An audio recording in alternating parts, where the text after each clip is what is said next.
Hey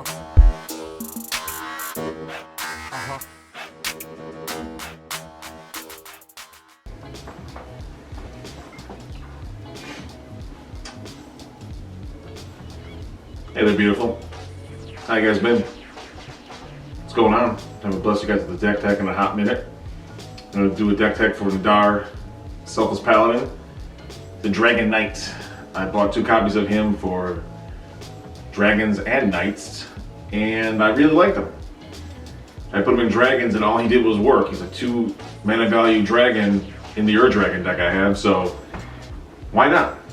Oh, also, a little old-fashioned action. A little rye, a little honey, a little lemon. It's delicious. Thanks for asking. So anyhow, Nadaar did nothing but work in Dragons. And I said, what the hell, let's just make a deck out of it. And as a commander, it's kind of, it's a little underwhelming, a little janky. But don't tell my wife I threw a bunch of money at this deck. So we'll see how it goes. It's tokeny. I think that the only win count is going to be tokens, so we'll see how it goes. But I like it. It looks kind of wild, and it's different. You know, it's not that popular on the old EDH rec, and we'll see what it does. All right, guys. Good to see you. Cheers. All right, here we go, guys. Nadaar, Selfless Paladin. 2 colorless, 1 white, legendary creature, Dragon Knight. Vigilance. Whenever Nadaar, Selfless Paladin enters the battlefield or attacks, venture into the dungeon. And whenever you complete a dungeon, all your other creatures get 1/1. Like I said, when I played this guy the other day, I was wildly surprised with the value he created just from completing a dungeon. I put him in Dragons just because in Dragon, he'd be a 2 mana value dragon with nothing but upside. And I won that game. I don't know how much he had to do with it, but he put in work. He did the thing. That's why I call this guy's the handyman. This guy's like Schneider, Bookman, any other handyman you can think of. He's out there getting his hands dirty, getting his feet wet. He's splunking into dungeons, looking for treasure, making 4/4 god things, and yeah, let's see what he can do. And like I said, I pushed the envelope with just making this deck with a lot of mono white good stuff, which is extremely expensive, by the way, but that's neither here nor there. So let's go. We got 26 different planes. So there we go. 26 planes out here splunking in the plains. Then we got Ancient Tomb, Myriad. I thought I had more of these, but apparently I only had 2, so I had to buy another one, which is hilarious. Nykthos, Shrine to Nyx, again, wildly expensive card. Taking it back to the old school, Kajorn Outpost, making tokens. We got some cycle lands in Secluded Steppe and Desert of the True. You know, if I don't need it, let's draw some cards. You know, we're playing mono white, so we don't have access to a grip of card draw, but Windbrisk Heights, that young hideaway. Rogue's Passage, just to make Nadaar unblockable or somebody else's creature unblockable if I want to get political. And then we got Guildless Commons. Why not? Get that extra mana. Alright, so we got some cost reduction and miscellaneous jank artifacts. We got Pearl Medallion, getting that cost reduction. Oketra's Monument, making tokens, getting that cost reduction. Conjurer's Closet, blinking Mr. Nadaar so he can go about his business and venture into the dungeon further. Archaeomancer's Map. When I bought this card, I didn't really read it. It came in the commander deck and it just sat in the commander deck box until I decided to make this deck. The card's really good. The card is pretty wild, and hopefully it does work. Blade of Selves, because why wouldn't I want a bunch of Myriad tokens from Nadaar? I know they get sacrificed, but if I can get 2 or 3 ventures into the dungeons, why wouldn't I? Hearth and Home, Pseudo Ramp, and Blink on him. Skull Clamp, I didn't want to put it in there, but it's just so good. Like, there's a point where good stuff takes up so many slots in your commander deck, and I almost want to take it out, but since I am making tokens, this card is so incredibly good. We got Tome of Legends, drawing card.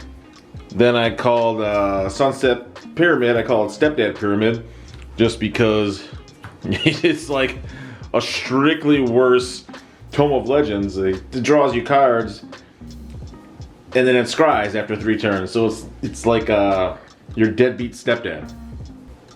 Mind's Eye, drawing cards. Idol of Oblivion. So I'm gonna be making tokens. Hopefully I can draw cards from that. Got some walkers. We got Basari Ket. He's gonna give 1/1 to Nadaar and then make him indestructible. Then he's gonna make some tokens, and then he's gonna also make some tokens and then buff your board if he gets the ultimate. We got Elspeth. Again, tokens, wrath effect, and then buff. Here's some janky sorceries that really have no place anywhere else. Chroma's Will could be a win con, hopefully, doing all the things. Gift of Estates.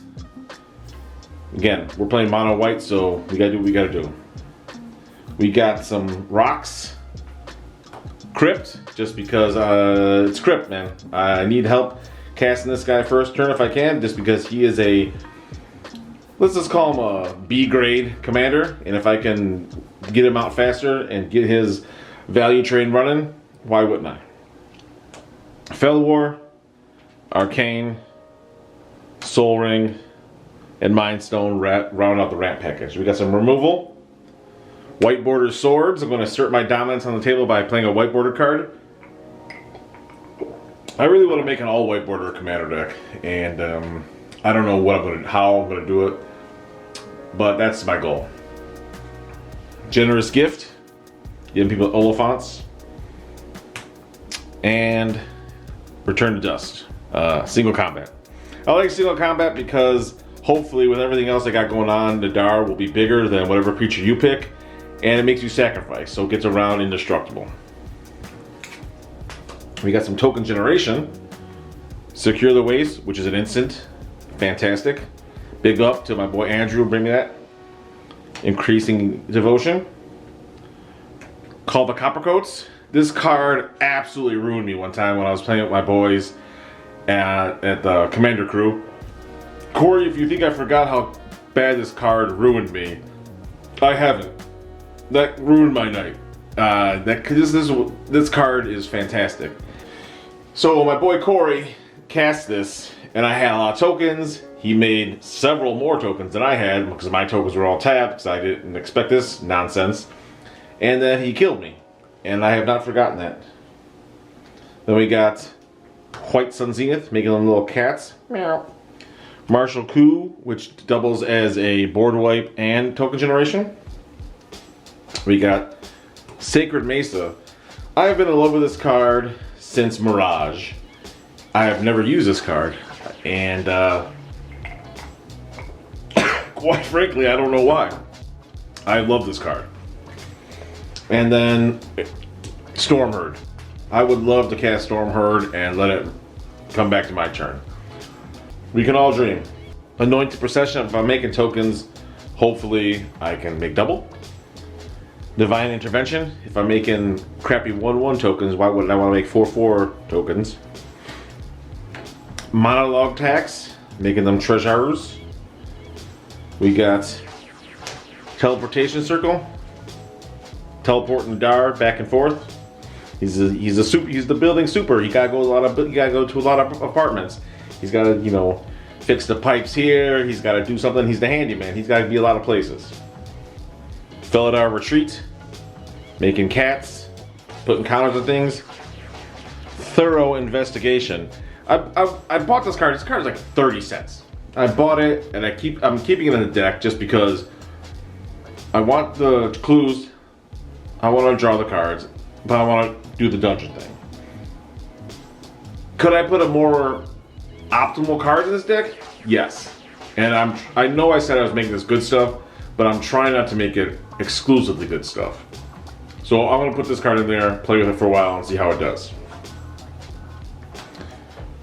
Court of Grace, making tokens, whether they're 4/4s or 1/1s, I will take them.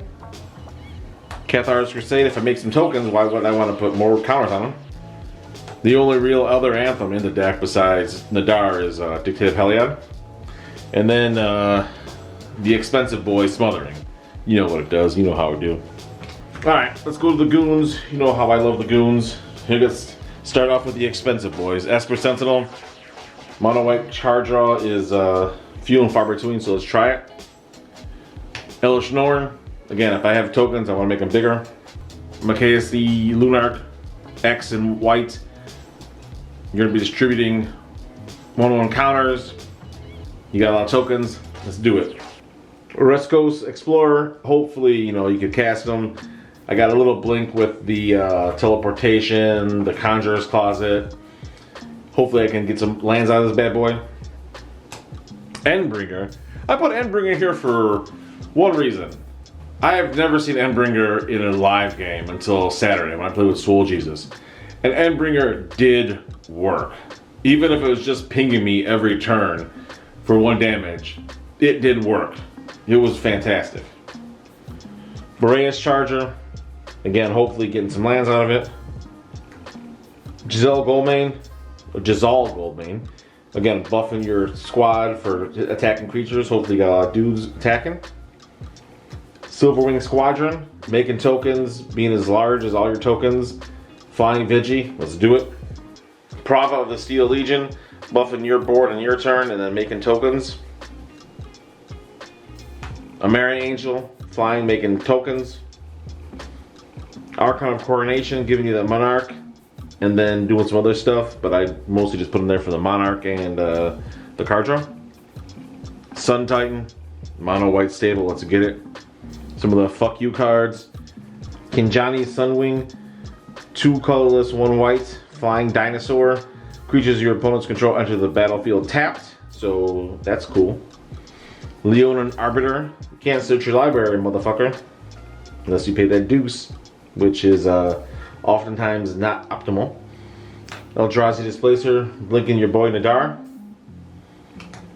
Mangar the Diplomat. I want to see this card. A lot of these cards I've never actually played with, so I'm very excited to see them. Keeper of the Court as well. Cataclysmic Gearhulk. Trin, Champion of Freedom. I'm going to be attacking, so also I should hopefully will be making 1/1 soldier tokens. Does it make soldiers? Yeah, it makes soldiers. And then, again, I've never seen these cards played. We got Verge Rangers. It's a 2 colorless, 1 white, first strike. You can look at the top card of your library at any time. As long as your opponents have more lands than you can play lands from the top of your library. I don't understand why this card is not... I've never seen this card really played before. It seems fantastic. It seems like, you know, you're playing mono white. You're going against, you know, rampy decks that are going to, you know, get more lands out than you. I don't understand why I've never really seen this card played. And here's the meme factor. Here's one of the main reasons why I built this deck as well. We got Smothering Tithe. Everyone loves their turn 1 Soul Ring. Guess what? I'm going to tithe them. And you're going to feel dumb. And I'm going to feel like $1 million. And then I don't even care if I win the game. I'm going to get blown out. If I can Smothering Tithe the turn 1 Soul Ring, I will be happy. Lapse of Certainty. You don't seem so certain about what you're doing. Counter that spell. Why not? And then a card I truly believe more people should play. Rebuke the Wicked. 1 white, counter target spell that targets a permanent you control. People are going to play spot removal on your Smothering Tithe. They're going to play spot removal on your Commander. They're going to play spot removal on your Monologue text. They're going to play spot removal on your Elish Norn. Guess what? I got a mana open. Suck it. Well, there it is, boys and girls. Nadaar, Selfless Paladin. I'm playing with my guys at Commander at Arms tonight, so let's see what it does. All right, cheers.